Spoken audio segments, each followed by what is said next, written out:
જી અજયભાઈ, જે પ્રમાણે print media બધું એક બાજુ રાખજો, પછી આ પતે પરિણામ આવ્યા છે, શું કહેશો? આજના પરિણામમાં કુલ નિયામક મંડળની 13 સીટોમાંથી 11 સીટો ભારતીય જનતા પાર્ટીએ ખૂબ બહુમતીથી અંકે કરી છે. અમારી 2 જે સીટો ગઈ એ પણ ખૂબ નજીવા માર્જિનથી ગઈ છે, જેનું અમને દુઃખ છે. દેશના શ્રદ્ધેય વડાપ્રધાન નરેન્દ્રભાઈ મોદી સાહેબ, વૈશ્વિક લોકપ્રિય નેતા, જે પશુપાલકો અને ખેડૂતોના હિત માટે વિશ્વના તાકાતવાર દેશો સામે લડત આપી રહ્યા છે, તેની પર પશુપાલકોએ મોહર મારી છે. સહકાર મંત્રી, કેન્દ્રના ગૃહમંત્રી અમિતભાઈ શાહ સાહેબના સહકારથી સમૃદ્ધિના ઉદ્દેશ પર પશુપાલકોએ મોહર મારી છે. માત્ર ને માત્ર કેન્દ્ર સ્થાને પશુપાલકોનું હિત રાખનાર અમારા પ્રદેશ અધ્યક્ષ શ્રીમાન સી આર પાટીલ સાહેબના ઉદ્દેશ પર પશુપાલકોએ મોહર મારી છે.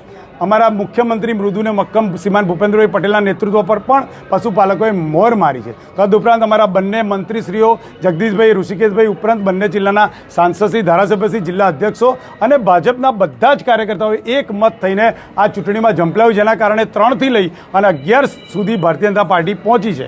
આવનારા દિવસોમાં જે 2 બ્લોકમાં અમારી સીટ આવી નથી, ત્યાં પણ અમે વિશેષ કામ કરી અને એની પર ધ્યાન કેન્દ્રિત કરીશું અને જ્યાં પશુપાલકોને એમણે ભ્રમિત કર્યા છે એ દૂર કરીશું. કુલ મળીને અમૂલની ઇમેજને નુકસાન કરવા માટે કોંગ્રેસે કામ કર્યું.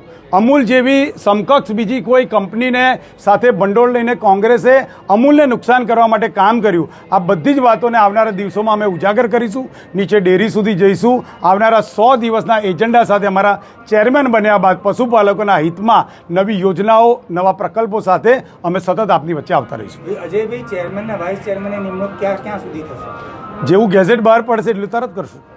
તમે જે કીધું કે સમકક્ષ કોઈ ડેરીનો સપોર્ટ આવનારા દિવસોમાં એનો પુરાવા સાથે ખુલાસો કરવાનો છે. પ્રાઇવેટ